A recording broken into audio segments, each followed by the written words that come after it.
Fairgrounds. He's going to remove the gatekeepers so we can build more, grow more, produce more right here in Canada.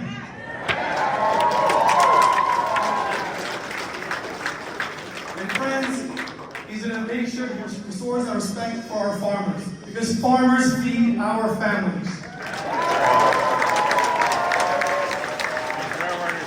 And most importantly, Pierre believes in a country where the state is servant, not master.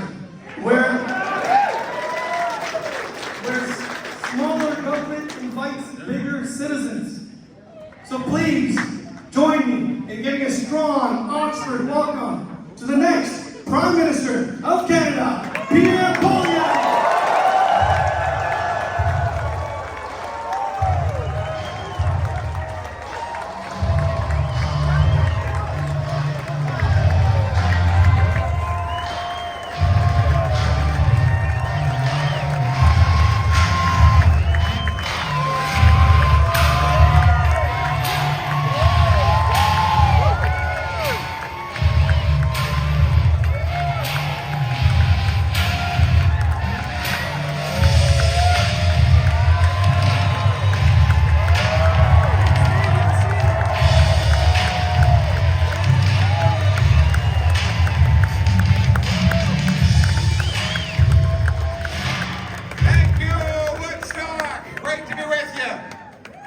Thank you very much to the great common sense Conservative Arpan Khanna, who's the next Member of Parliament for Oxford. Give him a round of applause.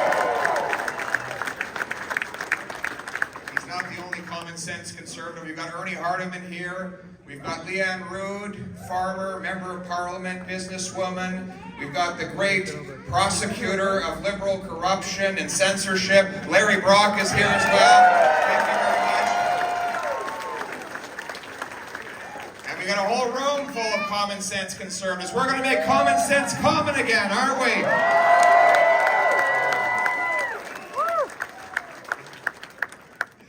And boy, do we ever need it. Yeah.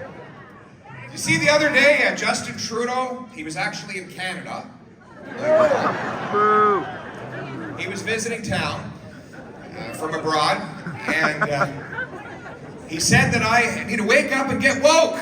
Did you hear that? Yeah. Well, I think his problem is that a lot of people are waking up to how woke and broke this country has become after 8 years of his leadership, right?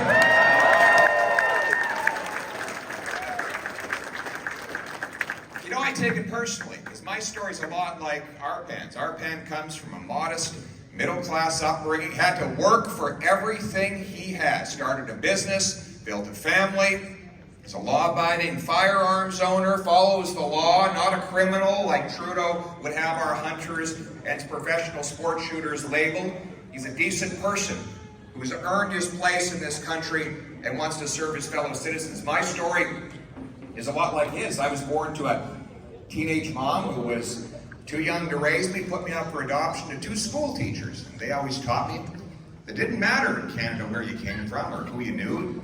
It mattered where you were going and what you could do. And that's the country my wife came to as a refugee. It's the country we want for our kids and yours, but it is not the country that we see when we look around today. Everything costs more. Work no longer pays. Housing costs have doubled. Drugs, disorder, crime, and chaos rule our streets, and our people are more divided and controlled than ever before. This is 8 years of Justin Trudeau. Ladies and gentlemen, it is natural under these terrible circumstances, the way our country is going, to feel hopeless. But I'm here today to say to you that if we build on the solid foundations of freedom that built this country, we can restore Canada's promise, and that is exactly what we will do.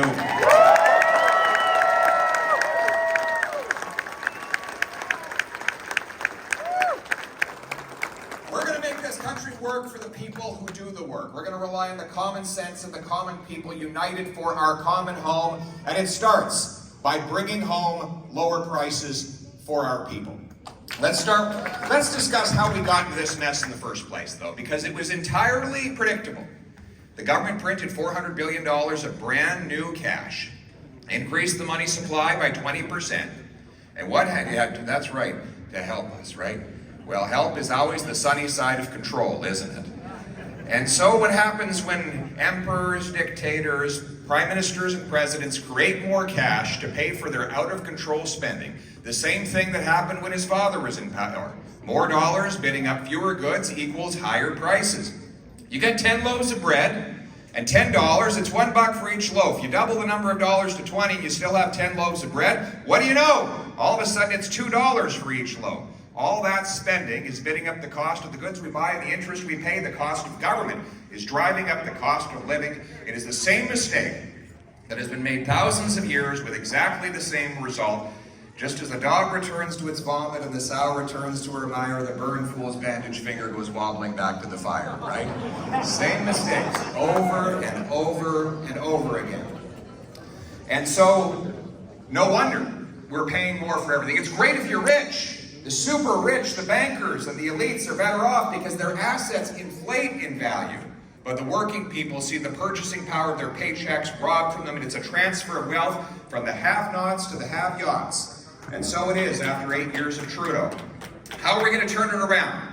First of all, we're going to cap government spending. We're going to bring in a common-sense dollar-for-dollar law that requires every new dollar of spending be met with a dollar of savings to pay for it. That means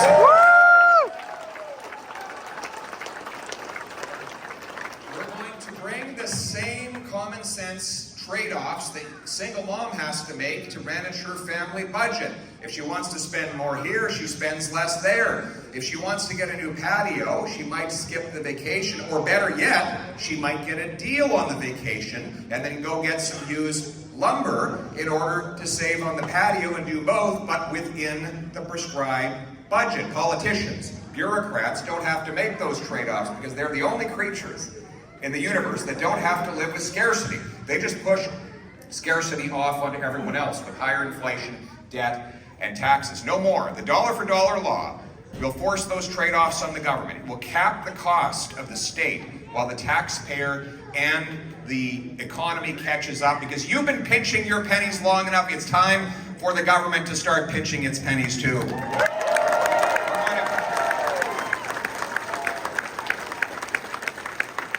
We're going to cut the waste. $21 billion spent on high-priced consultants. That's over $1,000 for every family in Canada, 100% increase. Some of these guys charge $2,000 a day for their so-called work. What are they actually doing? The bureaucracy is 1/3 bigger. It costs 50% more. Bring the work inside the government, make the public servants do the job, and stop paying these high-priced consultants. That's one way to bring down the cost for the taxpayer.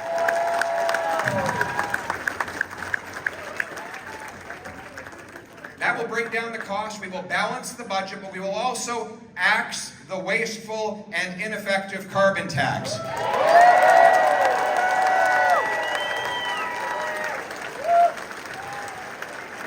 Axe the tax, axe the tax, axe the tax, axe the tax, axe the tax, axe the tax.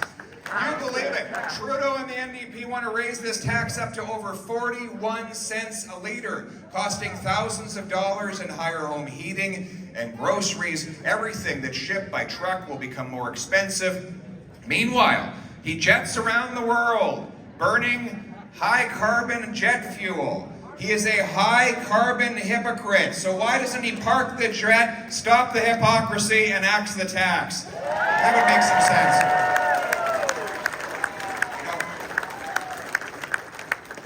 That will lower the cost for our farmers so they can produce more of the food right here at home. We're going to bring home the food production to this country. The southern part of my riding has a little place called Manotick. Anybody been to Manotick before? Beautiful little place.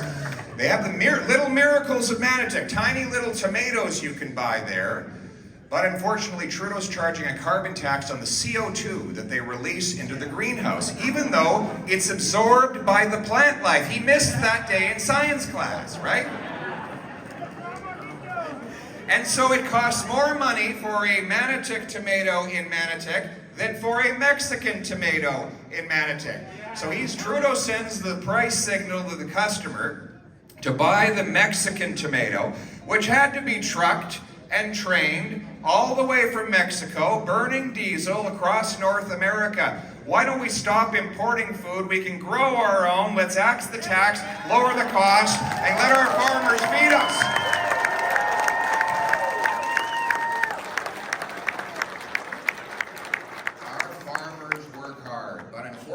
Hard work no longer pays off. Hard work no longer pays off in Trudeau's Canada. And we're going to solve that by bringing home powerful paychecks with lower taxes that reward hard work. Let me talk about the problem here. Right now, if you're a single mom with 3 kids earning 60 grand, you go out and earn an extra buck, you lose 80 cents on the dollar in clawbacks of your child care benefit and taxes on your paycheck, not to mention the carbon and gas tax just to get to work. So that's out of a $25 an hour wage, she keeps $5 of that extra hour of work. No one should be expected to work for $5 an hour. It's not even minimum wage.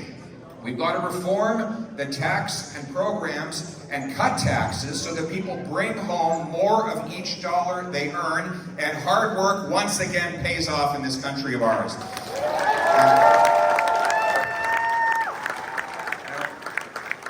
But we also have to bring the paychecks back to this country.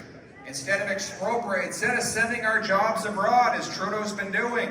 He's got an anti-resource development program that forces us to import 130,000 barrels of overseas oil every single day, even though we have the 3rd biggest supply of oil right here in our country. Tankers come across the ocean from Saudi Arabia to St. John, New Brunswick, where the Irvings refine it and sell it here, and we send our money abroad. Why are we giving our money away to foreign dirty dictatorships? Why don't we repeal Trudeau's anti-energy laws and build Canadian pipelines with Canadian steel to bring Canadian energy to Canadian markets? Bring it home. Bring it home to Canada. Bring it home.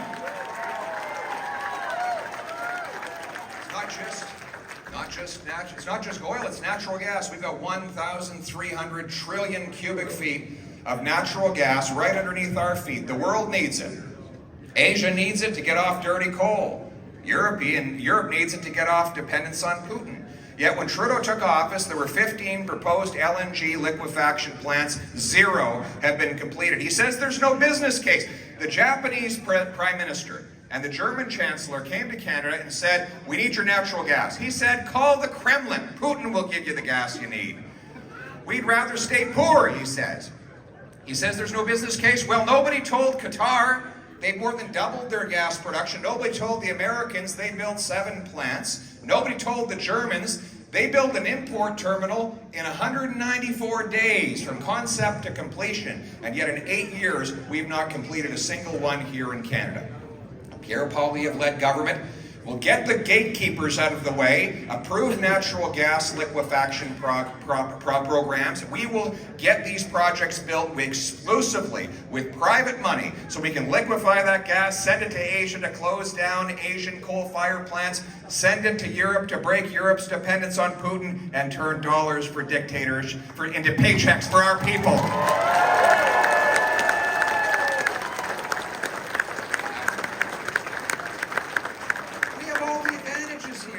You know what it takes to liquefy gas? Anybody know? Cold weather. You know, what do we have in Canada? Cold weather. It got so cold last winter in Ottawa, Trudeau was seen with his hands in his own pockets.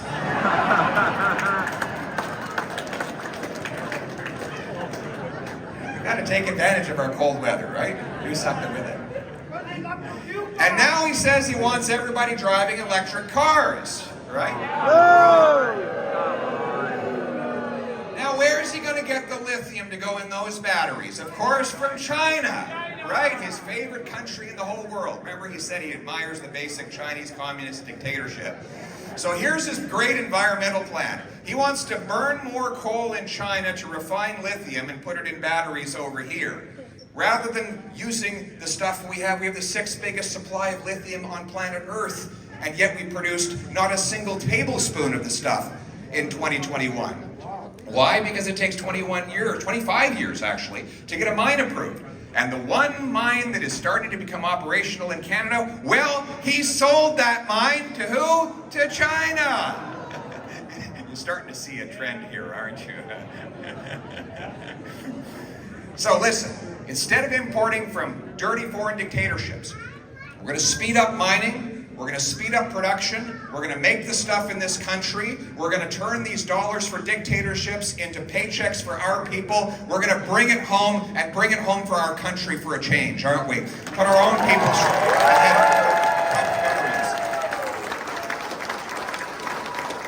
We're going to bring home paychecks for our brilliant immigrants. We have 20,000 immigrant doctors and 32,000 immigrant nurses banned from working in our hospitals, even though they're fully qualified, because there's no national testing system that will allow them to prove their qualifications. So Pierre Poilievre-led government will bring in a blue seal standard for the professions, the same as we have a red seal for the trades, so that anyone who wants to prove their qualifications to work in our professions can take a test, prove they're able, get to work, serve our patients, and earn powerful paychecks at the same time.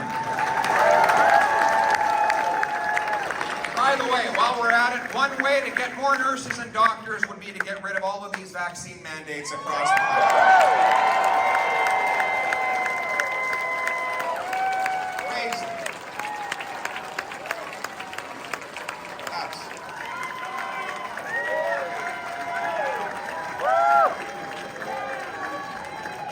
Common sense. Common sense. We're going to bring homes that people can afford. There's no common sense living in the 2nd biggest country on earth, and yet 9 out of 10 of our young people say they cannot afford to put a roof over their head ever. This is insane. You know that it now costs 70% of the average family's paycheck to make payments on the average new home every month. 70%, it's mathematically impossible. And yet, here we are. We have Vancouver, which is the 3rd most overpriced housing market in the world. Toronto is number 10, and of course those prices are radiating out to communities just like this one. How is it possible that Toronto and Vancouver are more expensive than Manhattan, Singapore, London, England, and countless other places that have more people, more money, and less land? How is it possible that a tiny little shack in Niagara goes for $550,000, and yet about 20-minute drive south in the United States of America, a much more impressive house goes for $150,000? It's crazy. 8 years of Justin Trudeau and housing costs have doubled. Now we know the reasons. His spending has driven up interest rates on mortgage payments, but also the government gatekeepers block construction. We rank 2nd last in the OECD for the time that it takes to get a building permit. Trudeau's answer is to give big fat checks to the municipal bureaucrats who block the building in the first place. Billions of dollars so they can build up their bureaucracies and stand in the way.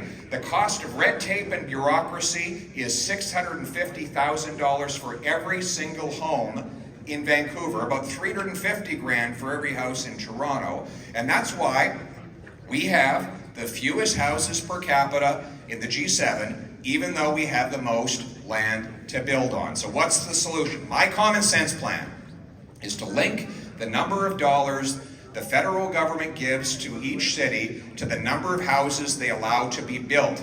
The faster they build and the lower the cost of the permits, the more money I will give them. If they block construction, I will cut back their infrastructure money and fine them for standing in the way. We will require every federally funded transit station be surrounded by and even built on top of with apartment complexes so that our young people can live right next to the bus or train, and we will sell off 6,000 federal buildings. These big, ugly buildings, we don't need them. They're largely empty. Sell them off, turn them into housing.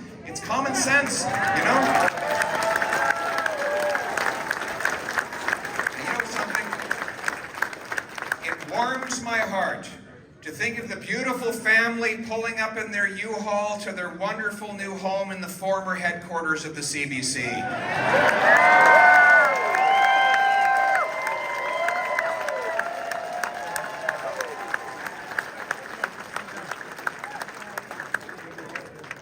Yeah, she wants to sell off 24 Sussex Drive. What do you think? Good idea?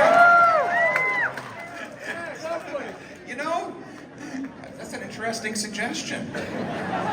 Larry, can you get me a report on my desk by noon on Monday on that one, okay? See, this is where the best ideas come from. But we need some good ideas to bring safety back to our streets. We've got crime and chaos, drugs and disorder. Violent crime is up 32% right across our country. Did you guys hear about the robbery that happened in Ottawa the other day?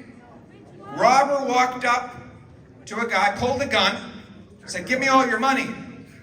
Guy said, "Wait a second, do you know who I am? I'm Justin Trudeau." The robber said, "In that case, give me all my money."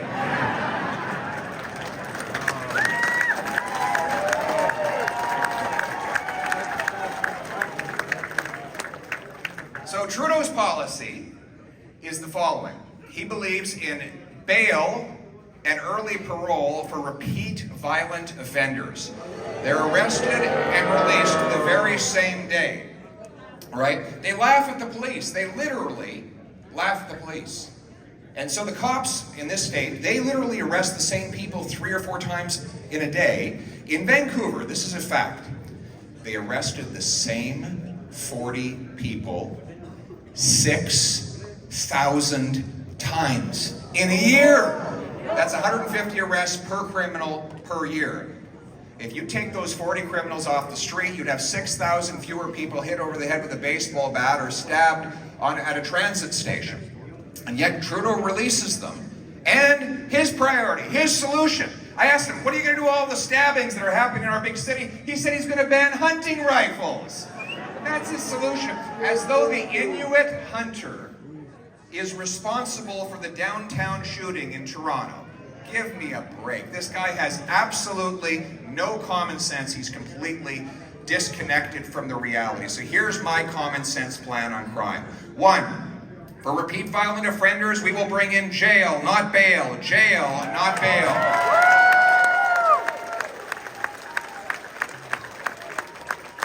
2, we are going to respect our hunters and our law-abiding firearms owners. We're going to give them the rights to keep their firearms. Yeah. And instead, we're going to use the money Trudeau is going to waste on the gun buyback to reinforce our borders and keep the illegal guns out that are responsible for